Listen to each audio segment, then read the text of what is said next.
Bismillahirrahmanirrahim. Assalamualaikum warahmatullahi wabarakatuh. Salam sejahtera. Terima kasih sahabat semua kerana sekali lagi memilih untuk bersama dengan saya, Hasrizal, di dalam vlog kita pada kali ini.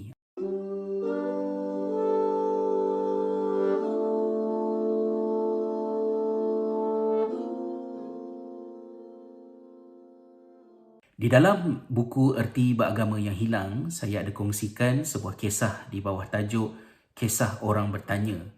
Ianya berlaku kepada seorang anak muda lebih daripada 10 tahun yang lalu, bila mana sekumpulan pelajar di sebuah universiti menghubungi saya menceritakan tentang tragedi yang berlaku kepada seorang sahabat mereka.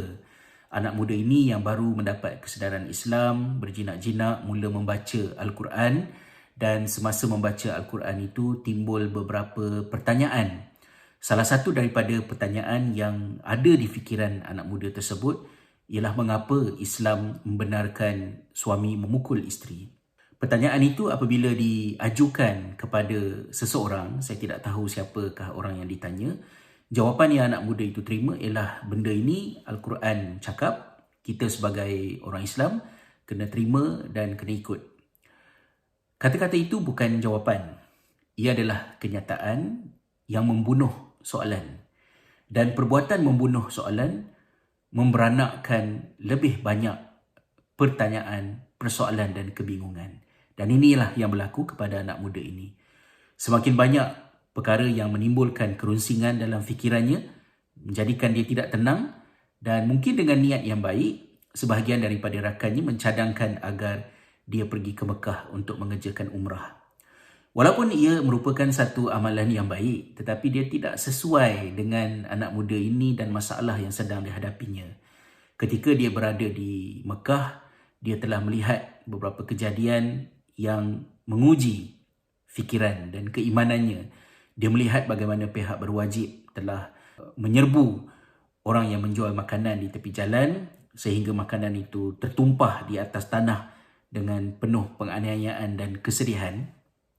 Jadi dia terfikirlah, kalau pergi Mekah pun Islamnya macam ni, kat mana lagi nak cari Islam yang sebenar? Maka dia balik daripada mengerjakan umrah itu dengan fikiran yang semakin berserabut.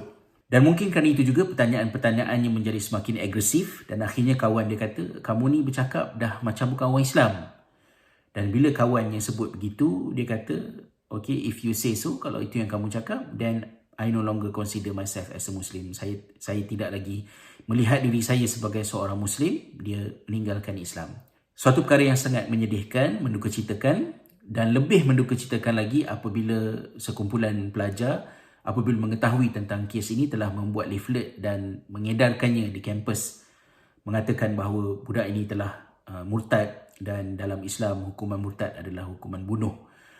Ketika itulah sebahagian daripada rakannya yang prihatin menghubungi saya meminta pandangan, dan sejujurnya saya pun tak tahu apa nasihat yang boleh saya berikan ataupun sampaikan kepada beliau. Apa yang boleh saya cadangkan ketika itu ialah sampaikan kepada kawan kamu itu, anak muda itu, sekiranya dia ikhlas mencari kebenaran, maka tutuplah blog. Ya, ini zaman blog. Ya, ini sebelum zaman Twitter, Snapchat, TikTok dan lain-lain lah ya. Tutup blog, berhenti daripada menimbulkan provokasi dan melayan provokasi. Jika ikhlas mencari kebenaran, carilah kebenaran itu di dalam diam. Kerana itu penting untuk dirinya. Dan saya tidak tahu apa yang berlaku kepada anak muda berkenaan selepas daripada itu, namun kisah itu lekat di fikiran saya dan ada disertakan di dalam buku Erti Beragama Yang Hilang. Kejadian tersebut menjadi renungan untuk saya berfikir tentang pentingnya bagi kita menyantuni pertanyaan. Dalam Islam, pertanyaan adalah salah satu daripada komponen induk ketika kita belajar. Hadis-hadis Nabi SAW, banyak daripadanya adalah dalam bentuk soal jawab. Namun dalam Islam, pertanyaan itu juga sama seperti amalan-amalan yang lain, ia adalah berorientasikan objektif, berorientasikan tujuan dan matlamat. Dan kita tahu ada sesetengah pertanyaan yang tidak wajar dan harus dihentikan. iaitu apabila pertanyaan tersebut berada di luar lingkungan manfaat dan keupayaan kita untuk menghasilkan jawapan yang munasabah.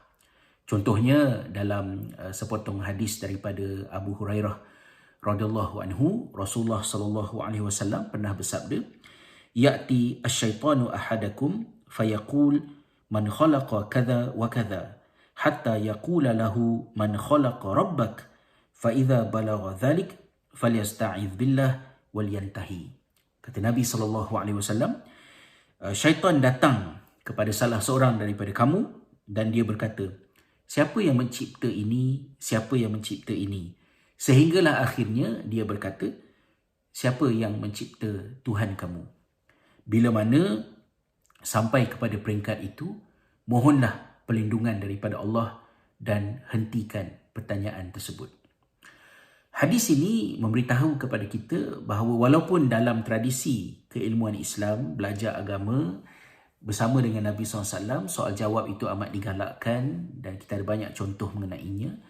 Tetapi syaitan juga menggunakan lorong pertanyaan untuk mendatangkan kekeliruan. Bila mana seseorang itu bertanya siapa yang buat ini, siapa yang buat ini, dan akhirnya dia sampai kepada pertanyaan siapa yang mencipta Tuhan kamu. Dan bila sampai kepada peringkat tersebut, mohonlah perlindungan dengan Allah dan berhentilah daripada meneruskan pertanyaan tersebut. Ulama semasa membahaskan tentang hadis ini menghuraikan, mengatakan bahawa ada error di dalam soalan yang ditanya, siapa yang mencipta Tuhan kamu? Jika seseorang itu menerima dan memahami maksud Tuhan sebagai pencipta yang sempurna, bagaimanakah mungkin boleh datang pertanyaan untuk bertanya bagaimanakah pencipta yang sempurna itu, siapa penciptanya? Maka ada proses logik yang rosak di dalam pertanyaan tersebut dan mustahil ia boleh memberanakkan jawapan yang munasabah. Maka hendaklah seseorang itu berhenti daripada meneruskannya. Tetapi balik kepada cerita anak muda yang saya kongsikan sebentar tadi, pertanyaannya bukan di dalam kategori ini. Pertanyaannya adalah pertanyaan yang munasabah.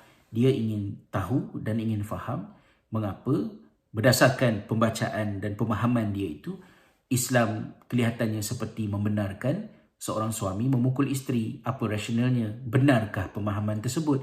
Apakah ada contoh dan sebagainya? Dan ia wajar untuk dijawab.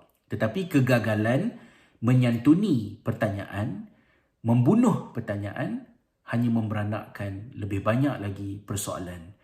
Maka sebab itu, di dalam masyarakat kita, kekeliruan dan salah faham tentang agama hendaklah dibawa ke medan belajar dan menuntut ilmu.